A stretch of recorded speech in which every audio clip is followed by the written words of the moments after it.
Here we go, 12 o'clock edition of the Cup Insider. Once again, your host, Daniel Fennel, with Alan Gray over here. This time joined by Castro Pro Philip Jerbeck.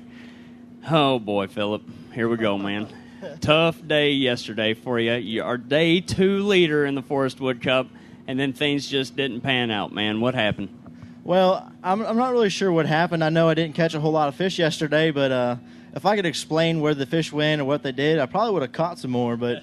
I mean, it just sort of was a light switch for me. I mean, this first day I had the bites I needed to do to stay in the top 20, and I just lost a couple the first day that would probably cost me the chance to move on. But I went to the second day, and it was like every move I made was right. I was like, did I put it on Lake Murray today, or am I in Florida or something? I mean, it's just like I'm catching big fish, and everywhere I stop, I can catch a keeper. So it was like I went down shallow, caught a 415, a 3-pounder up shallow, and then I went out deep. I was like, all right, let's settle down. It's getting hot. I went out deep and fished some brush piles and some humps and high spots out deep. And my color's like, man, you're making this look easy. I was like, I pull up and drop down in there with a drop shot and set the hook, 2-pounder, set the hook, 2-pounder, set the hook, call. So I probably had 10 or 15 bites and had 10 keepers and called a couple times. And then, man, the third day, I don't know what happened. I went up shallow, caught one good one up shallow, and then I was like, all right, I could handle this. I got good structure holes out deep. The late bite has been getting better and better, and I was like, I can just go out there and sort of rod on those deep fish, and I know I catch a limit. So I went out there and did it, and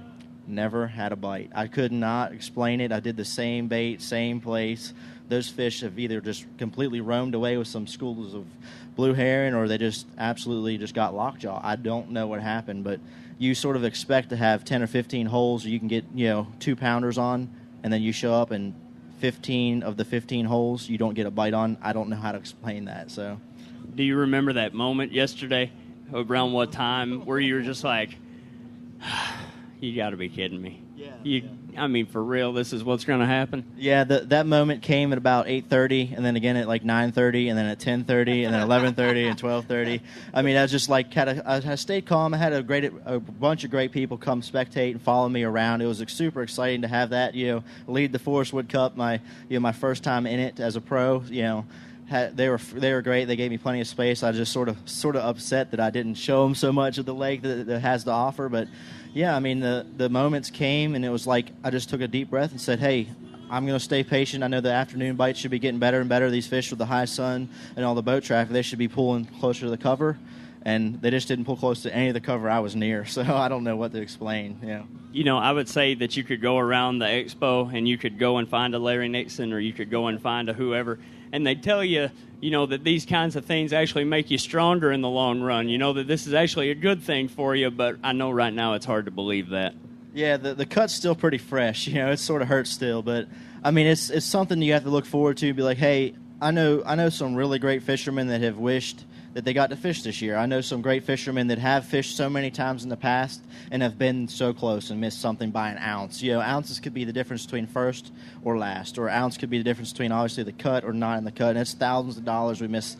So 1 ounce obviously can cost you a lot, and there's no guarantee in what you do tomorrow, because you're going out and relying on a green fish to make a paycheck. So I mean, all these anglers have done such a great job over the years. Larry Nixon, Jay Ellis's. I mean, I look up to David Dudley's and the Brian Thrifts, and it's like they just seem to stay so consistent. Anthony Morgan, Cody Meyer. It's like the opportunities they have and they take advantage of sort of makes you envious of them. But I mean, you look at Cody Meyer, he was like one of my idols, especially fishing out deep with a drop shot. I'm like, I'm every time I set the hook the second day, I literally would say, Cody Meyer is going to win this event. I'm doing the thing that he loves to do, and I would set the hook and I'd be like, man, Cody's probably going to have 20 pounds a day, and he comes in with a 0, and it's just like, oh my gosh, this can happen to anybody, because I mean, he's pretty much bulletproof. So it pretty much happened to me out there the very next day. So I guess it's something I can build up and hopefully get stronger for next year. There you go. We made a tagline yesterday, and it was a segment that I didn't get a chance to be a part of, but Daniel and Cody were right here on this stage yesterday. And I believe we've tagged a new line that if you come in with 0 bass in your bag, it's a Cody Meyer day. Oh, man, I don't know about that. I mean, Cody Meyer has probably had one of those days in his life, so I mean, it's more like if you come in with like an ounce lighter than Andy Morgan, that should be the Cody Meyer day. But Second place is the Cody Meyer spot? yeah, I think that would be the better tagline for him. But he is one of the best fishermen in the world. There's no doubt. But just to be even compare yourself and say I get to fish against Cody Meyer and Andy Morgan, and it's just a huge opportunity. And it's a blessing to make it this far in the sport, and you get to fish at the Forrest Wood Cup. It's the biggest stage in the world of bass fishing. And in your young career, it's been a couple of years. This is your first Forrest Wood Cup. We can sit up here and talk about, boy, the big one got away, or didn't just bring in enough fish to make it fishing today. But on the positive side, you led the Forrest Wood Cup. You were the day 2 leader. Yesterday you went out, you were the guy. Everybody was chasing you in your first one, and that all those guys you mentioned, the Cody Myers, the Andy Morgans, the David Dudleys, they were that way, dude. You were the guy. Yeah, just the opportunity to land there, to be in the first position, to lead out the pack of the greatest anglers in the world, being, surrounded by them and them looking at like, hey, I'm trying to catch up to you.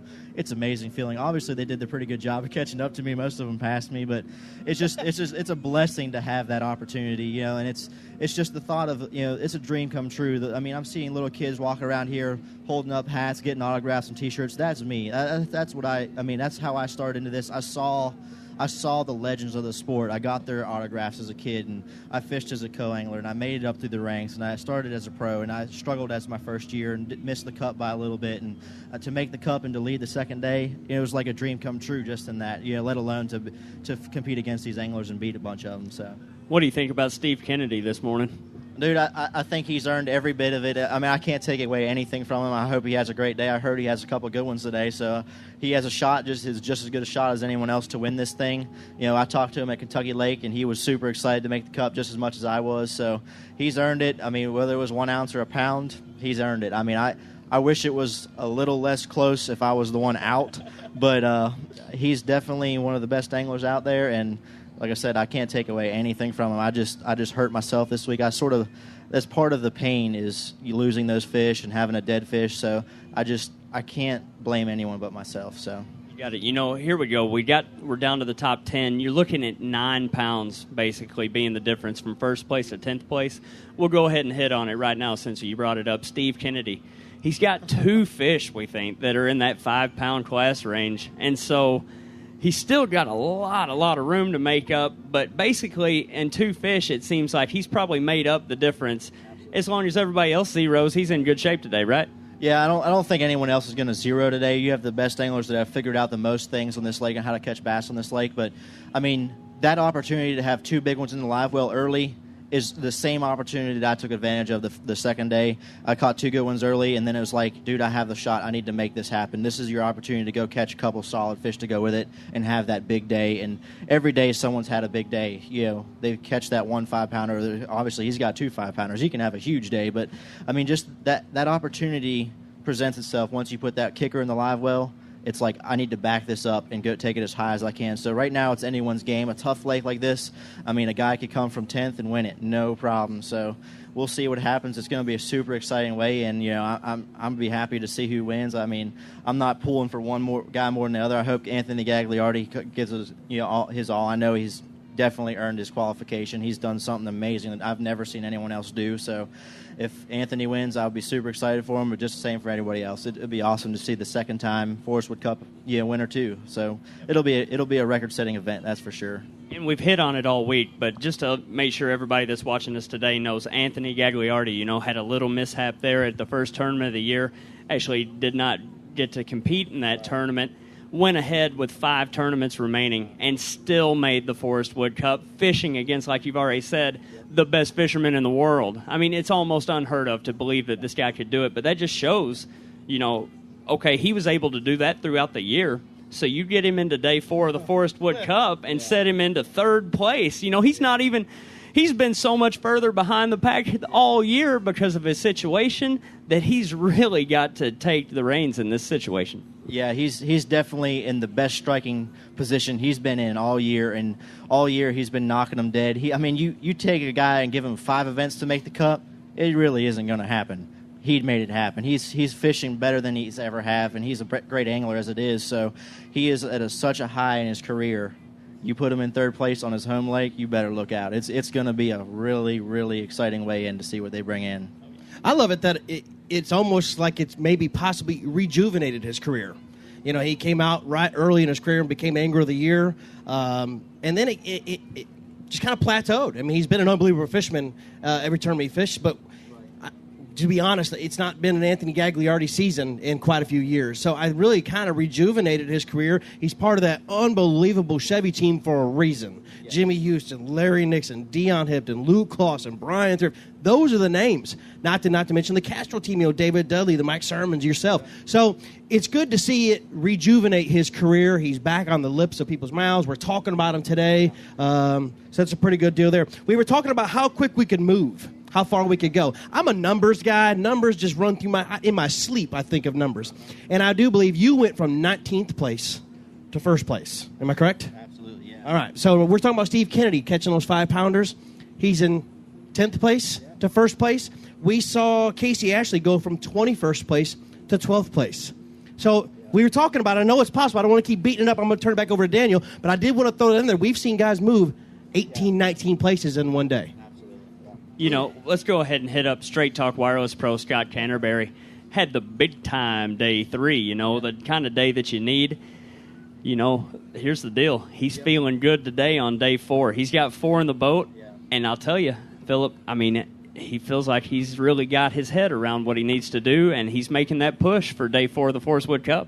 Yeah, I saw a couple of the Ion videos on him yesterday catching those big fish up shallow. I was super excited. I was like setting the hook when I watched him do it. It was pretty exciting. But, I mean, you have Scott Canterbury's, you know, he's going to set the stage for it because you had Dudley have a big day the first day and then choke. Just, you know, not that he choked, but it had a really tough next 2 days. Only he can say that. I had the big day the second day and then fell. Scott Martin was like, it's a curse on this lake because you end up fishing for those big bites you had the day before where there aren't any anymore. This lake seems like you have to move around and find fish every single day in order to stay in it. So I'd actually stopped Scott Canterbury and looked him in the eye last night. I said, Scott, it's up to you to break this curse. I said, Canterbury, it's a curse of you have a big day and then have a bad day. So as of now, he's got 4. I think he's going to break the curse. He's going to have a good shot at winning this thing. You better believe it. He did figure something out yesterday, though. You know, you're talking about the curse. You know, I guarantee it. When you had your unbelievable day 2 weight, you just knew tomorrow you was going to go catch 5 and you were going to catch big ones again. Same with him yesterday, but we did watch him put on a clinic yesterday. Yeah. He had 16 pounds. I believe it was the big bag of the day. Yeah. You led day 2. He had an unbelievable day 3. What went through his head this morning as he was taking off? It was probably the same thing that was going through my head. Man, if I stop here, I can catch one on this tree. And then if I go there, I can catch one where I caught that 4-pounder yesterday. And I could go, hey, this creek is about a quarter mile away. It looks just like that one. So I could run into there and do. Yeah, you start game planning it all out. But I think the difference between me the second day and me the third day is the second day, I didn't know where I was going. My wife said a prayer for me first thing in the morning, and it didn't sink in until I was running down the lake, and it's the first time it's ever happened to me. It just hit me how blessed we are. You know, like, it hit me like we have the opportunity to fish for a living and complain if we don't catch big ones. I mean, we're sponsored by the best sponsors in the country. We have the best staff, you know, helping our sport grow. And I'm like, running down the lake, I don't know where I'm going to go. I don't know where I'm going to catch my next fish. And God goes, just relax. I'm literally crying as I'm driving to my first spot. Just, I don't know where I'm even going. I pull up to my first spot, fish for like 10 minutes, catch, you know, a good one. Go to my next, you know, I'm like, I'd never even fished there before. I've never even seen that part of the lake before. I pull up to my next little stretch and I just start going down the bank, and boom, I catch almost a 5-pounder. So I think that was my difference the first day or the second day between the third day is, you know, God just put me in the position to catch those fish. He blessed me, and He's blessed me all year long to make it as far as I have. And I think the second day I tried to go do it on my own a little bit. I think I learned something, man. I know where they're at now. I know how to do it, and I went out there on my own, and you see what it put me. You know, without relying on Him completely, you end up in the dark. So seek me first, and I'll show you the rest. Right? Exactly. Yeah. He's going to be able to. You know, I just hope He's glorified in everything that comes out of this event. You know, I know Scott Canterbury is an excellent Christian man. I know that, you know, if it's his time, God will bless him, and it's obvious that he's already been blessed a lot in his career. And I think today might be his day. You know, to pull it out. Sorry, I didn't mean to run. Something that you kind of brought up, you know, and we've heard it from many other guys. It's really been hard to pattern these fish this week, you know. And you said, you're like, well, this creek looks just like the one I just pulled one out of, so let's go in here and try it, you know. But it's not just you. It's been everybody that we've talked to, you know. They can't put their finger on a certain thing. And I'm not going to call it luck, but I will call it a little bit of junk fishing is what's going on here, for sure. Yeah, absolutely. I've talked to Scott Martin, I've talked to Brent Ayler, and I was like, what do you guys? I was like, did you guys catch him early yesterday? Because I was a lost dog. I mean, I was out there way roaming around. I was like, what happened between day 2 and day 3? And they're like, no, we did the same thing. We went deep, we went shallow. We went deep, we went shallow. Then we went shallow, and then we went deep. So, I mean, it's just having the versatility to be able to go, hey, I need to go hit this one stretch of docks, or hey, I need to go out there and chase those schooling fish, or like just that junk fishing ability to pick up every rod you have with a different bait on every one of them and say, I think this is what I need to throw at this minute, and then I might catch a 4-pounder on it.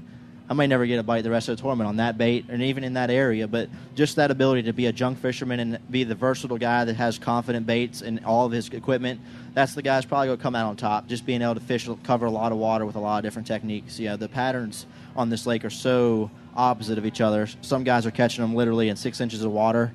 Other guys are catching them out there in 30 or 40 foot. I know I was out there sitting in 100 foot of water, but I was fishing in 20, 25. So it's just like there's fish spread out all over this lake, but none of them are grouped up enough where you can just sit on them all day long. So I think that the guy that catches them in 6 inches and also catches them up shallow, in 2 foot, it's like there's 2 shallows. There's like the front side of the docks and the front side of the points, and then there's up there, and like there's no way that fish is going to be that shallow. You throw it up there and catch a 4-pounder. There's people literally versatile enough, Casey Ashley, Anthony Gagliari, Scott Martin, Scott Canterbury. I know these guys are out there right now. Brent Ayler's out there doing it. He's like, I caught one in 6 inches of water, and I caught one in 25 foot. So those guys that put it together, junk fishing, whether it's super, super shallow or super deep, if they can do both things in one day, that's who's going to come out on top. That's exactly what we've talked about all week, was either being consistent or you hit the nail on the head. The guy that can do it all. We've heard everything from buzz baits to drop shots, to swim baits, to flipping, to dragging a jig, to Carolina rigging, spinner bait, a crankbait. We've heard everything, and that guy, like you said, being so versatile that it's truly showing that this is going to be a championship of champions that will allow those guys, the guy that can just do everything on his instincts and win. This event's a huge event. I mean, this is the most prestigious event in the sport of fishing, so not only to have that amount of pressure on you as a fisherman, but to have a lake where it puts so much pressure on you every single bite to capitalize, fishing at 100% the whole day, landing the fish that you get to bite. A guy that goes out there and fishes deep and shallow and is confident in his ability, it's like you earned it way more. You've covered the whole lake in different scenarios and caught fish in different parts of the lake. It's not a lake where you can go out and find one school of fish. I'm not taking it away from anyone that's ever done this, but you found one school of fish and you win the tournament off that same school. You've earned it, but you haven't been as versatile as someone that has to work all day long just to get that next bite. There's the opportunity these guys have taken a hold of to run around all over the lake and constantly capitalize on every different situation they come across is just amazing. All right, well, I'll tell you what, this has been the 12 o'clock edition of the Cup Insider, once again for myself and Alan and Mr. Philip Jerbeck. Wish you were out there fishing today, buddy, but we're happy to have you here with us. We'll see you right back at 1 o'clock.